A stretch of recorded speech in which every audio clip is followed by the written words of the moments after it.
Everyone, कैसे हैं आप सभी। आई होप आप सभी ठीक होंगे। तो आज की इस वीडियो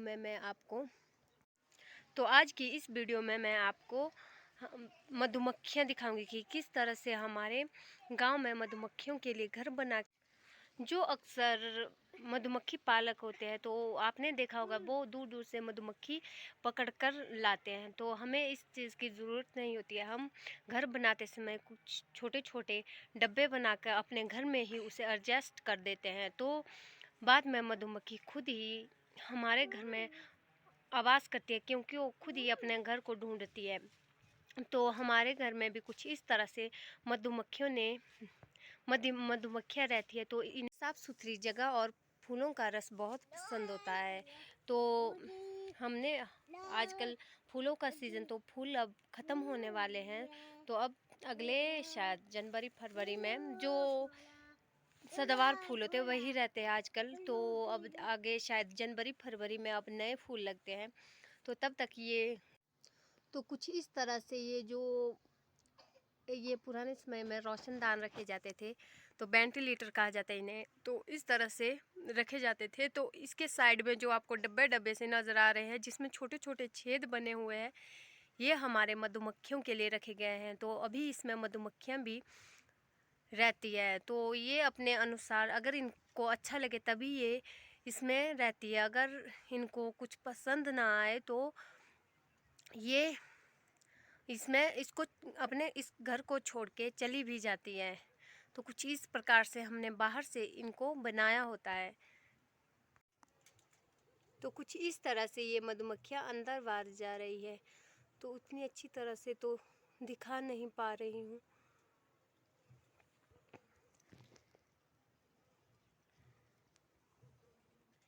ये देखिए,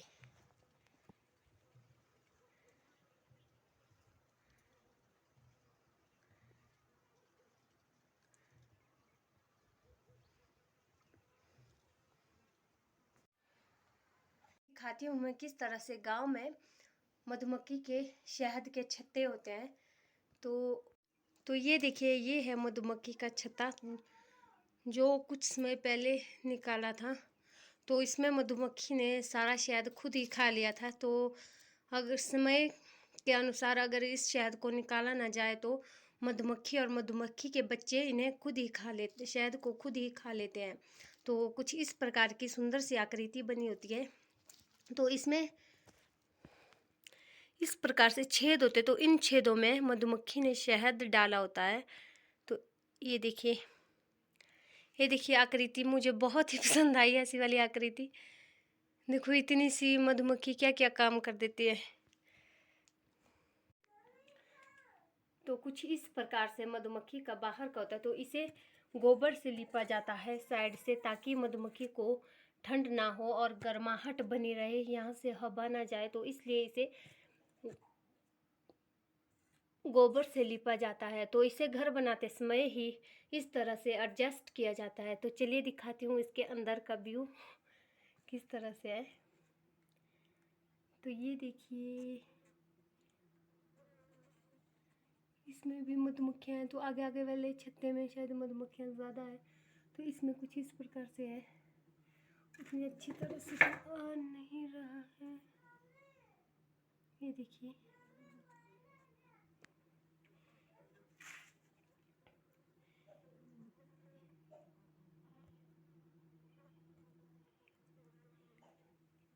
इसको मैं बंद ही कर देती हूँ, क्योंकि इसमें जो शहद था वो इस बार इन्होंने ही खा लिया। तो लेट हो गए थे हम, ये तो लेट हो गए थे इसे निकालने में। तो ये तो पता नहीं क्यों बंद ही लग रहा है मुझको। तो पता नहीं निकलेगा या ना निकलेगा।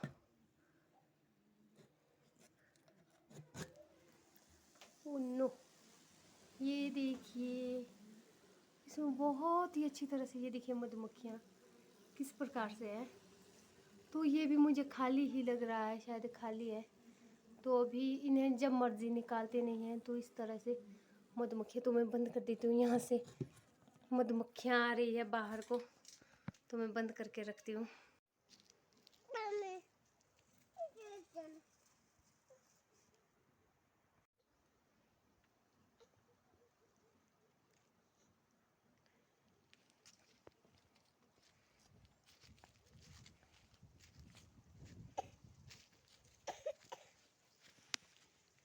ये है हमारी तुलसी मैया।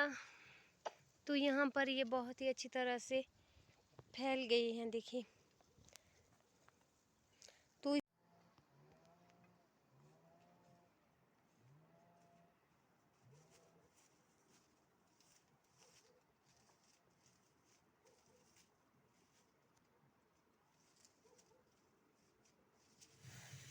ये देखिए, जब भी आप कभी गांव जाएंगे तो आपको कुछ इस प्रकार के घर देखने को मिलेंगे। तो ये हमारे गांव में अभी भी इस तरह के घर बने हुए हैं जो कि बहुत ही अच्छे होते हैं, जो कि समय के अनुसार, जैसे कि सर्दियों में गर्म और गर्मियों में ठंडे होते हैं, क्योंकि इसमें मिट्टी की दीवारें और फर्श भी मिट्टी का ही होता है। तो आजकल समय के चलते लोगों ने आधुनिक चीज़ों का उपयोग कर रहे हैं। तो पुराने समय में ज़्यादातर मिट्टी से लिपाई की हुई दीवारें और मिट्टी से नीचे का फर्श डाला होता था, जो कि गर्म रहता था सर्दियों में।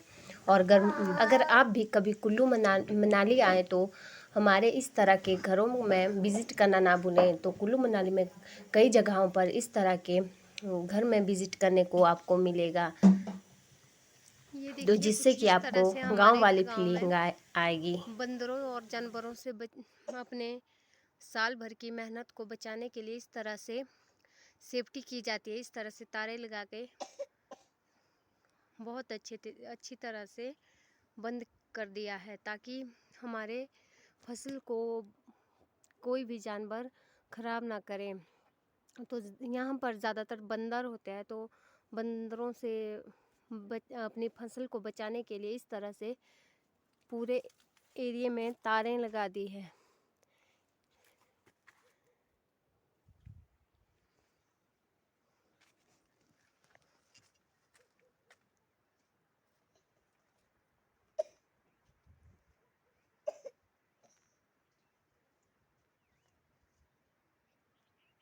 तो ये पूरा सेब का बगीचा है। यहाँ पर ज़्यादातर सेब के ही पेड़, सेब, नाशपाती, जो हमारे ठंडे इलाके में पेड़ पाए जाते हैं वो होते हैं।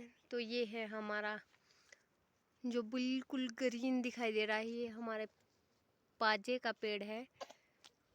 तो इसे हिंदी में मुझे भी नहीं पता क्या कहते हैं। तो हमारे लोकल लैंग्वेज में इसे पाजा कहा जाता है, जो कि कई शुभ कार्य के लिए यूज़ किया जाता है। तो इसे ज़्यादातर शिवरात्रि, हमारे जो शादी, कुल्लू मनाली में, कुल्लू मनाली के कल्चर में इसे शादी में भी यूज़ किया जाता है, मुंडन में भी यूज़ किया जाता है। तो इसे मामा लाते हैं, तो जब इसे मामा लाते हैं तो इसे दरवाजे पे लगाया जाता है, तो इसे बहुत ही शुभ माना जाता है। तो ये है वो हमारे पाजे का पेड़। इसकी पत्तियां कुछ इस तरह से होती है, पतली। तो आज फिर से मैं अपने मायके आई हूँ। तो यहाँ पर मेरे फ्रेंड की शादी है, तो मैं अपनी फ्रेंड की शादी सेलिब्रेट करने के लिए आई हूँ। तो यहाँ कल शादी है, तो अब मैं शादी के पहले दिन आई हूँ। तो उसके साथ मेरे 2 रिश्ते हैं, वो मेरी फ्रेंड होने के साथ साथ हम मेरी सिस्टर भी है। तो हमें फ्रेंड सर्कल में भी बुलाया गया था और रिश्तेदारी की तरफ से भी बुलाया गया था। तब मैं एक दिन ज़्यादा पहले ही आ गई हूँ। तो चलिए, तो कल दिखाऊंगी आपको कि किस तरह से मैंने अपनी फ्रेंड की शादी सेलिब्रेट की। तो आप मेरी कल की वीडियो देखना ना भूलें और मेरे चैनल को इसी तरह से सब्सक्राइब करें और लाइक करें, शेयर करें, ताकि मैं आपको नई नई वीडियो आप तक नई नई वीडियो पहुंचा सकूं। और मेरे तो आप भी बता सकते हैं मुझे कि आप किस किस चीज़ पे वीडियो देखना पसंद करते हैं, तो मैं उस तरह की वीडियो बनाने की कोशिश करूँगी। आप मुझे कमेंट बॉक्स में अपनी कोई भी, अगर आप चाहते हैं कि इस बात पे या इस चीज़ पे वीडियो बनाऊं, तो मैं ज़रूर आपकी कही गई बात पर वीडियो बनाने की कोशिश करूंगी। तुम बने रहिए इसी तरह मेरी वीडियो में। तो देखिए आगे मैंने किस तरह से मधुमक्खी के बारे में आपको बताया है, दिखाया है, किस तरह से गांव में मधुमक्खी पालते हैं। तो हम, ऐसा नहीं है कि हम पालते हैं, तो ये खुद ही आ जाती है हमारे घर में। तो हम घर बनाते समय छोटे छोटे डब्बे बना के अपने घर में ही एडजस्ट करते हैं। तो खुद ही उसके बाद अगर उनको पसंद आए तो खुद ही हमारे घर में बैठ जाती है। तो चलिए देखते हैं।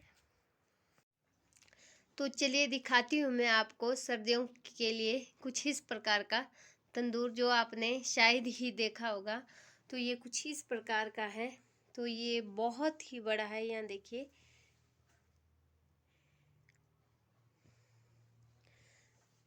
तो इस प्रकार से इसमें यहाँ लकड़ियाँ डाली जाती है। तो इसके लिए इसमें स्पेशल इस तरह से राख के लिए इस तरह की ट्रे है। तो इसमें हमारी राख इकट्ठा होती है। तो मुझे भी अजीब सा लगा इस तरह का तंदूर। ये देखिए, इसमें कुछ इस प्रकार का हैंडल है। तो ये हैंडल भी बहुत ही मजबूत है।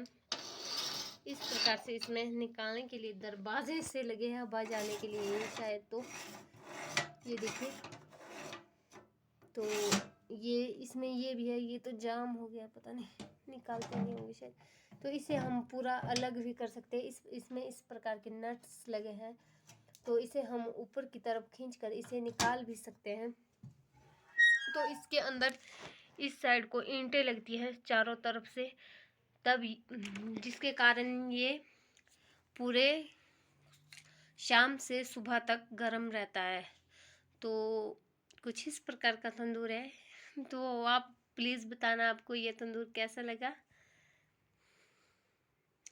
तो ये बहुत ही बड़ा है, शायद अभी कम से कम 50 साल ये और चलेगा। इसका जो लोहा है वो बहुत ही मजबूत है, यहाँ देखिए।